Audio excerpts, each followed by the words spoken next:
Hello, Stefan here with Liquidity with a video about German words that have that word Bund in them or Bundes in them. Compound nouns, very common ones, such as, for instance, Bundesrepublik Deutschland or Bundeskanzler, Bundeskanzlerin, or Bundeswehr. Liquidity. So looking at these words that start with Bundes, you probably wonder, what does that actually mean? What is that? So we do have a noun in German called der Bund, which basically means sort of the same as the word bond in English. It's not always used the same way, but it has to do with like sticking together or tied together, related, several things related to one another and joined in some way, shape, or form. Very often when in German we use the word der Bund, in English we would actually translate that as federation or related to a federation, such as federal, right? So it doesn't always translate as bond, but obviously these are cognates. In German we also have a verb version of that, binden, which basically means the same as the English word to bind. And the past participle of binden would be verbunden. In English, it would be bound, and there you can see, even in English, we have a vowel change, right? So if you bind several things together, you have a collection of things that are tied together.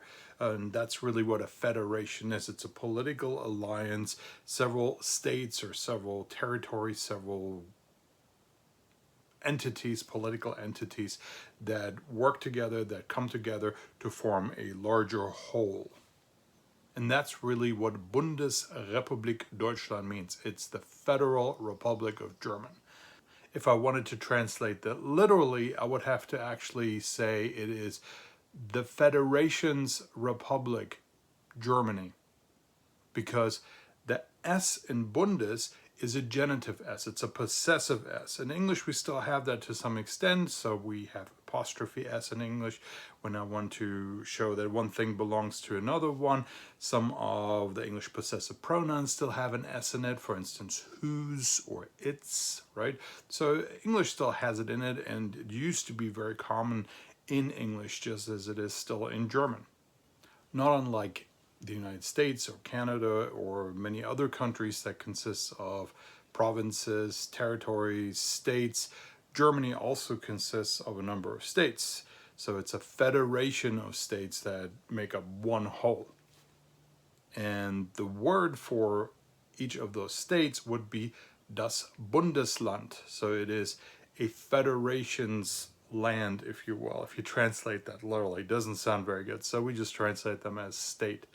The state where I grew up, Bavaria, is even called Freistaat Bayern, so Free State of Bavaria. So all of these words that have Bundes in it are actually related to the government, to the federal government of Germany, and the leader of the German government is no exception to that. So the male version is der Bundeskanzler. The female version is Bundeskanzlerin. If I wanted to write that in one word, I'd have to write it like this. This is just one of several ways to do what the Germans call gendering. It's actually an English word that's been adopted into German. So this is how in German you actually attempt to be inclusive by not using specifically male or female words for people who could be of any gender, right? So yeah, you want to be inclusive, so you want to use at least the male and the female. But if there is a gender neutral term, that would be probably the best choice to use, but we don't have that for chancellor. Germany actually just received a new chancellor, so the parliament in Germany, and I'm going to get to that word in a little bit, the parliament in Germany actually votes on who the next chancellor is. So there are always parties that have to get together in order to have a majority of votes to vote someone in who they want the country to be led by. And that person's name is spelled like this, but it's pronounced Friedrich Merz. Friedrich is German for Frederick. Germany also has a president. That would be der Bundespräsident or die Bundespräsidentin. Again, if I want to use gendering, this is one way how to spell that out into one word, right? That person has mostly ceremonial functions, in some ways almost like the vice president in the United States, but they also have some political influence depending on how much they choose to do so and how much they want to get involved. Germany has two legislative bodies, like so many other countries do too, and the most important one, the parliament, is called Bundestag. Literally the day of the federation, or the federation's day. That's because traditionally, or at least historically, Tagung meant that a leader, a political leader, would gather people around for a day and then discuss things. So we still use that very old-fashioned word, even though it refers to a legislative body, a parliament, that meets on a regular basis. The second legislative body is der Bundesrat, which is very similar to the Senate in the United States. It is made up of representatives from the various states, unlike the United States, where every state sends two senators, no matter how few people live in that state. In Germany, those Räte, those people in the Bundesrat, are apportioned by how many people live in those states. There are two courts that have Bundes in it, at least two courts. There are probably several, I don't know. These are the most commonly referred to, certainly. One of them is Bundesgerichtshof and one is Bundesverfassungsgericht.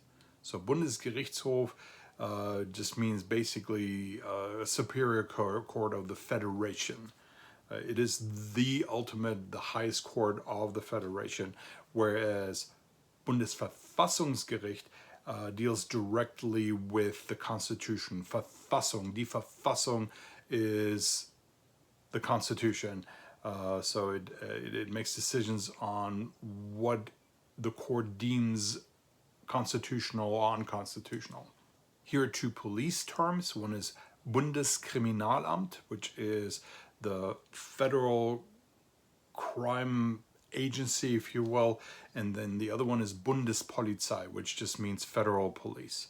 So those are more or less equivalent to maybe the FBI in the United States and maybe Scotland Yard in the UK. I'm not really sure exactly how these compare, but something like that. If you ever drive in Germany, you drive on a federal highway, not the Autobahn, which is an interstate highway system, very much like the motorway system in the UK or the interstate highway system in the United States, but just regular highways out in the countryside mostly. Those would be called Bundesstraße. Last but not least, the German military is called Bundeswehr, die Bundeswehr. Wehr means defense, basically, so it is the Federal Defense Forces. Thanks for watching. I hope you enjoyed this video. If you did, please give it a like. If you haven't subscribed to my channel and you like my videos, please do so. And see you in the next video. Bye. Tschüss.